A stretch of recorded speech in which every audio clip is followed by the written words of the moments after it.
Olá, para fechar o assunto sobre o tema pensamento e especificamente os delírios, nós vamos falar sobre os temas de delírios e depois fechar com alguns exemplos de caso em que os delírios estão presentes. O delírio persecutório, de acordo com Dal Galahondo, que realizou uma pesquisa na literatura em relação ao delírio mais prevalente, ele seria o delírio mais prevalente na população mundial, pelo menos nas culturas em que isso foi investigado. Uma coisa que ele discute também no capítulo é o que estaria na base dos temas dos delírios. Então, a gente sabe que questões culturais, sociais, até mesmo do momento que a gente vive. Então, por exemplo, para quem assistiu aquele filme O Show de Truman, O Show da Vida, em que o personagem do Jim Carrey, ele acredita que a vida dele é um programa de TV e que todas as pessoas estão assistindo e acompanhando esse programa, né? Então, chegou-se na literatura até a nomeação de O Delírio de Truman, né? Por conta desse filme. Então, agora, esse momento que a gente vive de internet, de aulas remotas, da importância que a internet tem na nossa vida. Algum tempo atrás, acho que foi o Mark Zuckerberg que apareceu com o computador dele com a câmera, a webcam do computador fechada, né, com um adesivinho, aqueles aplicativos, aqueles jogos tipo Pokémon, que tem uma realidade virtual e que você aponta o celular para um lugar e aí o monstrinho aparece, você tem que capturar, enfim. Ou hoje mesmo dispositivos como a Alexa, que ficam ligados, atende a comando de voz. Então, toda essa tecnologia, ela dá indícios para delírios do tipo persecutório, especialmente com uma ideia de que estão me vigiando, estão atentos ao que acontece comigo, né? Então aí a gente tem o conteúdo de perseguição, né? Que é a ideia de que se está sendo atacado, incomodado, prejudicado, perseguido ou sendo objeto de conspiração. É o tipo mais comum de delírio, e dentro dessa ideia de perseguição a gente tem nuances que vão envolver o contexto imediato daquele indivíduo. Então, se ele mora no meio rural, se ele mora na cidade, se ele tem a questão da internet muito presente na vida dele. Então, dentro da ideia de perseguição, eu tenho pequenas nuances que vão corresponder a aspectos do dia a dia, do meio sociocultural que ele está inserido. Um outro delírio bastante presente é o delírio de referência. Esse delírio é uma atribuição de significado pessoal a observações ou comentários neutros. Então, é a tendência do indivíduo de acreditar que, de alguma maneira, eventos se relacionam a ele. Então, por exemplo, eu chego na salinha do café e o assunto para, eles estão falando de mim, e pode ter relação também com o conteúdo persecutório, tá? Então, eles estão falando de mim, eles estão comentando sobre mim. Ou, por exemplo, acontece alguma coisa, começa a chover bem na hora que eu saio, isso tem alguma mensagem, isso quer me dizer alguma coisa, qual a mensagem subliminar, eu preciso tentar entender por que isso tá, por que começou a chover bem na hora que eu saí de casa. Então, o delírio de referência, o indivíduo ele acaba atribuindo um significado pessoal que se relaciona a ele, a algum evento ambiental. E muitas vezes fortuito, que não tem nenhuma relação, mas ele atribui essa relação. Delírio de grandiosidade caracteriza-se pelo aumento subjetivo de todos os valores relativos à personalidade do indivíduo. O conteúdo pode envolver poder, riqueza, beleza, conhecimento ou importância exagerados. Por exemplo, eu sou a nova divindade que tem poderes para acabar com o sofrimento do mundo na hora que eu quiser. Então, pode acontecer na fase da mania, e nesse caso seria um delírio congruente com o humor. Essa ideia de grandiosidade vai destacar algo que eu tenha a mais, né? Então, a gente viu ali, pode ser poder, pode ser riqueza, pode ser beleza, pode ser uma ideia que vai revolucionar o mundo.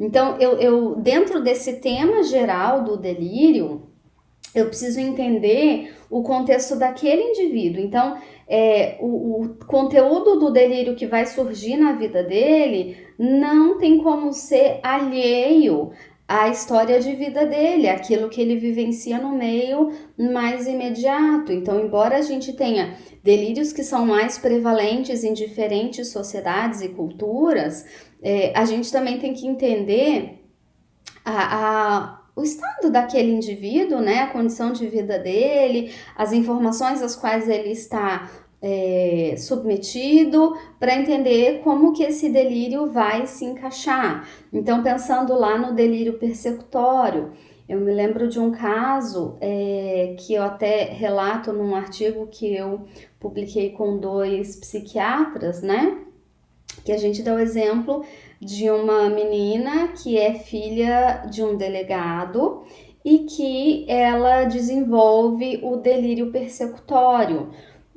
Tem evidências? Tem. Aconteceu de fato da família precisar se mudar de cidade por ameaça. Isso às vezes é comum em cidades pequenas, né? Então, eventualmente, uma mensagem do tipo: toma cuidado com o que você faz aqui na nossa cidade, né? Então, isso realmente pode acontecer. Mas aí a gente tem que pensar naqueles critérios de delírio que a gente viu, que é uma crença muito rígida, difícil de ser abolida ou flexibilizada, que é a justificativa que o indivíduo dá para aquela ideia, que é a questão associal, então não compartilhada pelo grupo imediato. Então, no caso, o pai e a mãe não compartilhavam desse delírio, e aí vem depois do uso de substâncias, então a gente tem isso também, né? Um transtorno psicótico induzido por substâncias, inclusive num seriado chamado Merli, que relata adolescentes, tem um que faz uso de substância e acaba desenvolvendo um transtorno psicótico induzido pela substância. Às vezes pode desencadear uma esquizofrenia, pode ser um gatilho, né, para quem porventura tem uma predisposição. Pode ser um evento breve, mas é sempre bom a gente ficar atento. Um outro delírio muito comum, em especial na nossa sociedade, em que a parte religiosa tem um impacto importante, né, de diferentes religiões. Então, ele envolve entidades sagradas como Deus, santos e demônios. Aqui a gente pode ter também uma certa dificuldade, porque de diferentes formas, muitas religiões trazem a ideia da possessão, de um espírito, de alguma maneira, influenciar a pessoa. E aí a gente vai ter dificuldade de, ok, até que ponto é uma manifestação da crença religiosa, até que ponto passa a ser um delírio. Então, vai além do que aquele grupo de fato acredita. A erotomania, que foi o que eu coloquei um vídeo de uma reportagem explicando. Alguém de destaque social, o paciente acredita, né, que alguém de destaque social está apaixonado por ele e que vai abandonar tudo para ficarem juntos. Então, lá na reportagem, ele fala muito do filho da Ana Hickman, né, que o filho é lindo, que é um anjinho, que não tem culpa, que vamos criá-lo. Então, ele reage a ela, ele fala com ela como se de fato eles tivessem um relacionamento. Então, tipo, mas o que eu fiz? Ela pergunta. Você sabe, você sabe. Então, é como se ela soubesse mesmo. Isso tudo tá na cabeça dele, ninguém compartilha disso, ninguém sabe disso, né? Então, eventualmente pode conduzir a uma tragédia e quase, quer dizer, acabou se tendo uma tragédia de fato, né? Ele acabou vindo a óbito e alguém que a família jamais imaginou que aconteceria. Então, pode acontecer. O delírio de inserção do pensamento, que seria o delírio de que certos pensamentos não são meus, mas inseridos na minha mente, então eu não reconheço esses pensamentos como sendo meus, eu tenho a sensação de que alguém colocou, inseriu esses pensamentos na minha mente e que efetivamente eu não teria esse tipo de pensamento. E a irradiação de pensamentos é a convicção de que os próprios pensamentos estão sendo irradiados em voz alta, de modo que podem ser percebidos pelos outros. Então, no outro vídeo eu até comentei desse tipo de delírio, em que um paciente ele acabou enrolando uma toalha para tentar reter esses pensamentos ou colocando uma música alta para que ninguém ouvisse esses pensamentos. O delírio de culpa ou autoacusação, o indivíduo afirma, sem base real para isso, ser culpado por tudo de ruim que acontece no mundo e na vida das pessoas que o cercam. Muito típico de casos de depressão, em que tem o delírio congruente com o humor, né? Então, todas as coisas ruins que acontecem na minha vida, na minha família, de certa maneira, decorrem de eu estar nessa condição, de eu não ter força ou energia para agir. Delírios de conteúdo depressivo. Os principais delírios de conteúdo depressivo são os de ruína, de culpa, de autoacusação, de negação de órgãos e hipocondríacos. Então, assim, a gente já falou do delírio de culpa, né?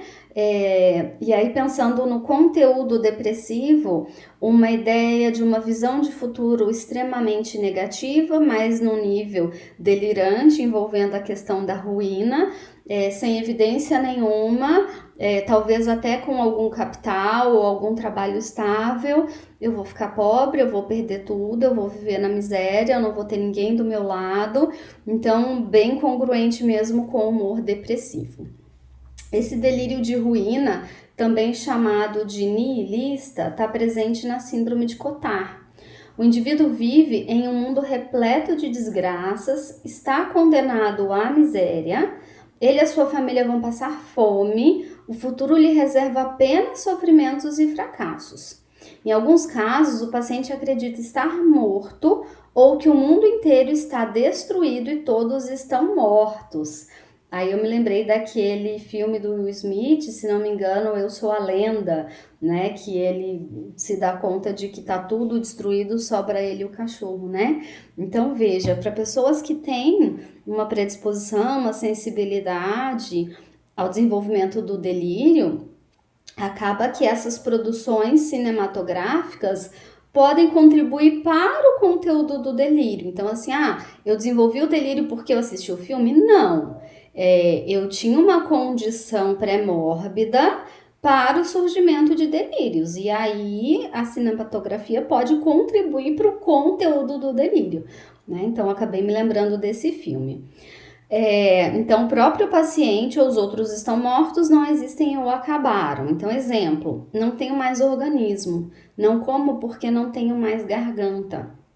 Meus órgãos se transformaram em pedra, não tenho veias no meu corpo queima como fogo, estou morto, sou um morto-vivo. E é interessante que o Dal Galarrondo, no final desse capítulo, ele faz uma distinção entre delírio e alucinação, porque alguns conteúdos a gente tem uma certa dificuldade de separar. É alucinação ou delírio? Por exemplo, quando eu digo, eu sinto que os meus órgãos estão apodrecendo e se esfarelando. Eu não tenho como efetivamente ter essa sensação dos meus órgãos internos. Então, levanta-se a hipótese de ser mais um delírio, uma ideia de que os meus órgãos estão apodrecendo e virando pó, né? Mas o Dogal Rondo vai dizer que quando conter algum indício de sensorialidade, que a gente colocasse isso na ordem da alucinação, da sensopercepção. O delírio de culpa ou autoacusação, acredita ter cometido uma falta, um pecado imperdoável e merece ser castigado, e aí mesmo que o outro perdoe, não, já passou, imagina. Então, assim, é de uma ordem de delírio. Então, mesmo que alguém contradiga, isso não é o suficiente para demover a pessoa daquele delírio. O delírio de ciúmes é uma crença patológica de que o parceiro está sendo infiel. Em geral, o indivíduo acometido pelo delírio de ciúmes é extremamente ligado e emocionalmente dependente do ser amado. Pacientes com intensa atividade delirante do tipo ciúmes não raramente cometem violência física ou mesmo homicídio contra o suposto traidor. Então, a gente tem que tomar um pouco de cuidado, especialmente quando a pessoa apresenta esse delírio de ciúmes, porque como é uma crença muito rígida, inabalável, ela não é baseada em evidências. Então, a gente já falou sobre isso em outras aulas, né? É claro que o meu parceiro pode estar me traindo, ninguém está livre disso, mas a justificativa que o indivíduo dá para estar certo de que está sendo traído é que nos mostra muitas vezes que é um conteúdo delirante. E aí, se é um indivíduo que tem alguma questão mais agressiva, pode acabar com a própria vida e acabar com a vida do cônjuge. Então, a gente tem que estar muito alerta para esse tipo de situação. Controle ou influência. Acredita que os seus pensamentos, sentimentos e ações são controlados por alguma força externa. Por exemplo, implantar um chip em meu cérebro que comanda os meus pensamentos. Então, a gente vê o delírio de controle ou influência se sobrepondo um pouco à irradiação do pensamento e à inserção do pensamento, que de certa forma acabam se configurando num delírio de controle. Alguém tem o controle sobre a minha mente de maneira que insere pensamentos ou irradia os meus pensamentos. Delírio hipocondríaco, convicção extrema de que tem uma doença grave, apesar de exames laboratoriais negativos, as avaliações diferentes de especialistas e os exames de imagem. Então, apesar de toda a evidência contrária de que não, você não tem um problema de saúde, a pessoa não acredita. Então, ela vai sistematicamente, recorrentemente, em diferentes médicos e não se satisfaz com o exame ou a explicação do médico de que você não tem nada. E o Capgras, a ideia de que os familiares foram trocados por impostores. Então, eu vejo meu marido, eu digo sim, externamente parece o meu marido, mas eu sei que não é ele. Eu sei que é um impostor que está se fazendo, que está no lugar de meu marido. E aí a pessoa tem um rechaço, um distanciamento em relação a esse familiar que na cabeça dela trata-se, na verdade, de uma cópia ou de um impostor. A gente tem aqui, então, um exemplo, né, um caso clínico com o delírio de Capgras. Uma paciente de 62 anos de idade, destra, foi internada em um hospital psiquiátrico decorrente de comportamento agressivo associado a delírios paranoides e de identificação. Aos 44 anos, a paciente começou a desenvolver quadro clínico marcado por delírios persecutórios e alucinações auditivas, recebendo o diagnóstico de esquizofrenia paranoide. Só abrindo um parênteses, é possível, mas é raro, a esquizofrenia de início tardio. Quando ocorre, é mais comum em mulheres, mas a fase mais frequente ali de início da esquizofrenia é no final da adolescência e início da vida de adulto jovem, sendo o início mais precoce nos homens, ali por volta de 20 anos, um pouco menos ou um pouco mais, e das mulheres mais próximo dos 30 anos, um pouco menos, um pouco mais. Esse início tardio é mais raro. Ela não apresentava história prévia de uso de álcool ou drogas, que poderia ser o transtorno psicótico induzido pelo uso de substâncias, ou também presente num quadro de humor. Então, ela não apresentava também alterações de humor ou sintomas psicóticos prévios. Cerca de 6 meses antes de sua internação atual, a paciente começou a apresentar a crença delirante de que o seu filho de 20 anos de idade teria sido substituído por um impostor, familiar fisicamente a ele, entretanto psicologicamente diferente, que teria entrado em sua casa para envenená-la, para sequestrar a sua filha. Ela acreditava que a sua filha de 21 anos de idade teria, na verdade, 9 anos e que, por isso, precisava de sua proteção contra a ameaça do suposto impostor. Tal delírio de identificação fazia com que ela tivesse um comportamento hostil com o filho. Durante esse período de internação hospitalar, ela identificava de maneira patológica sua médica como sendo seu esposo. Ela insistia dizendo que sua médica era o seu esposo, disfarçado com uma máscara de mulher. No entanto, o seu esposo falecera 2 anos antes da sua internação atual. Então, a gente vê tanto esse falso reconhecimento ali do filho, né, de que ele, na verdade, é um impostor, e da médica que, na verdade, ela é o meu marido. E aqui um outro caso clínico que apresenta também delírios, retirado de um livro, né?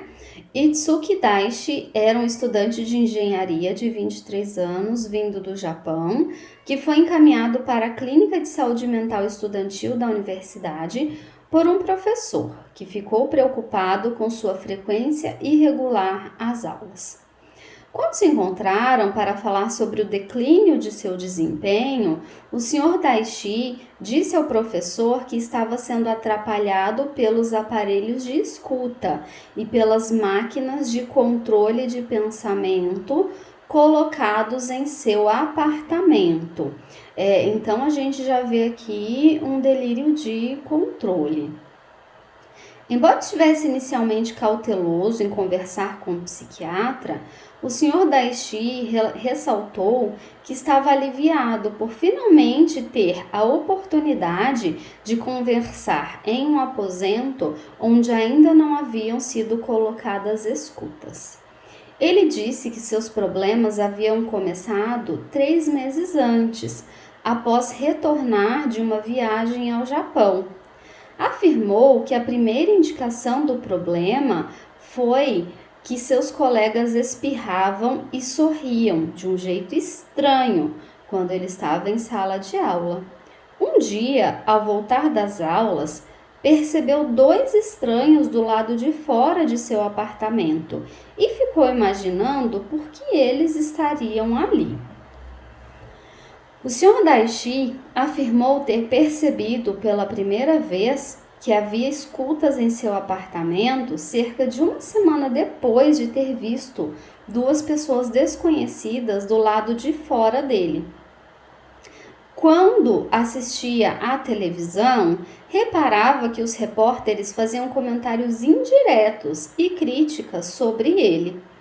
Essa experiência era mais acentuada quando ele assistia Fox News, a qual ele acreditava o selecionara devido ao seu intelecto superior e sua intenção de um dia se tornar primeiro-ministro do Japão.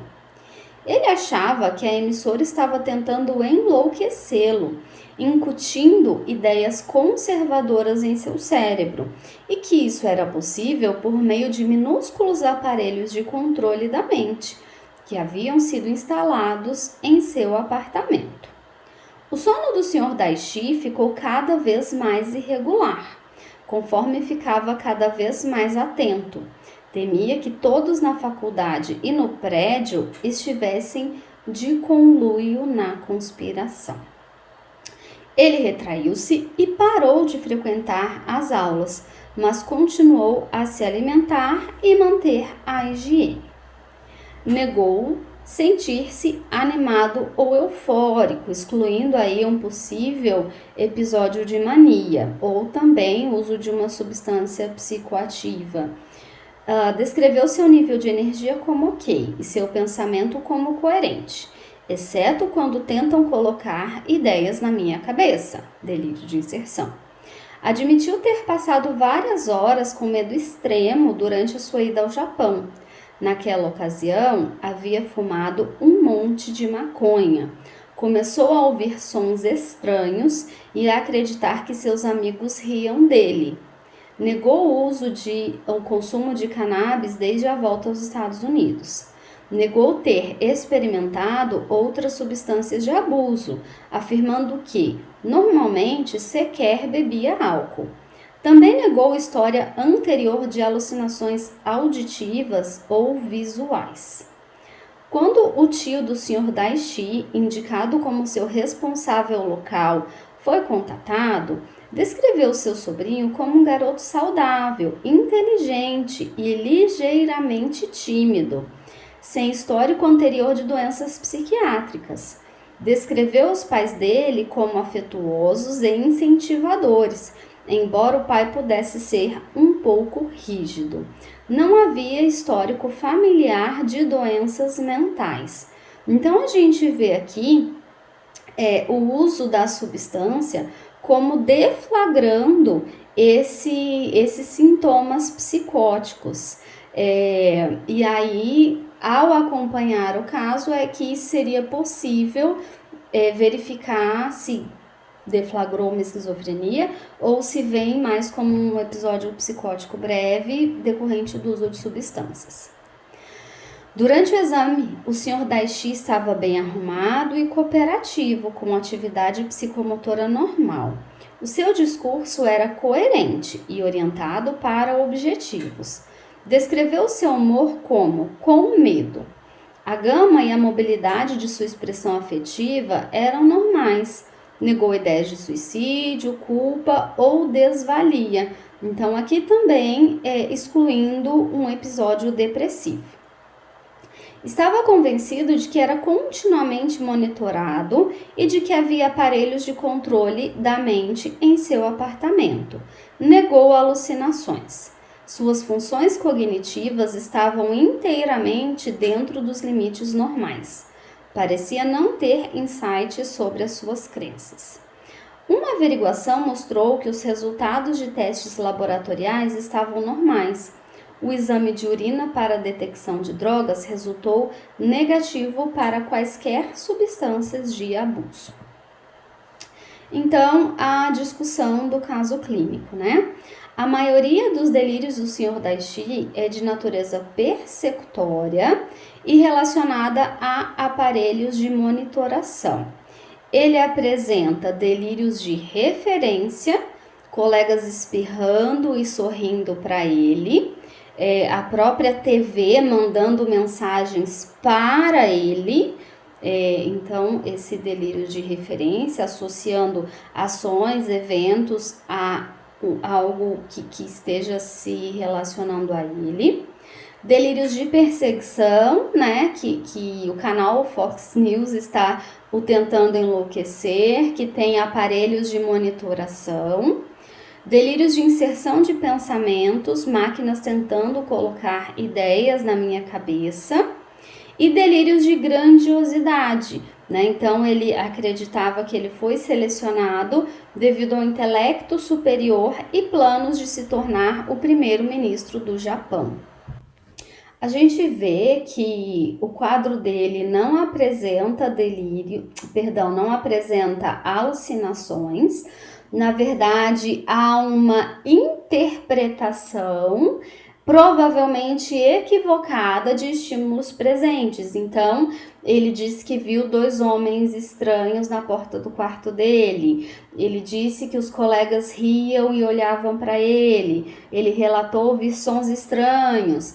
Então, assim, é a atribuição de significado que está consoante com o delírio e não propriamente um quadro de alucinação. Ao que tudo indica, como ele acaba preservando o autocuidado, a higiene, não se verificou a ocorrência de alucinações, o pensamento em outras esferas está organizado, ele se apresenta com uma linguagem preservada. Então, a gente vai pensar num transtorno delirante, né? Até porque depois o exame de substâncias revela que ele não estava sob efeito de nenhuma substância no momento, porém que os delírios ainda persistiam. Então, é muito provável que o uso massivo da maconha acabou deflagrando esse quadro de delírios, e aí o quadro de um transtorno delirante possivelmente, com diferentes tipos de delírios. Então, a gente viu nesse trecho agora a questão dos conteúdos, dos temas que vão preencher o delírio. Delírio é o sintoma, é uma alteração da função mental pensamento. Cada indivíduo vai apresentar um conteúdo delirante diferente, pensando no seu contexto, na sua história de vida e nas suas vivências.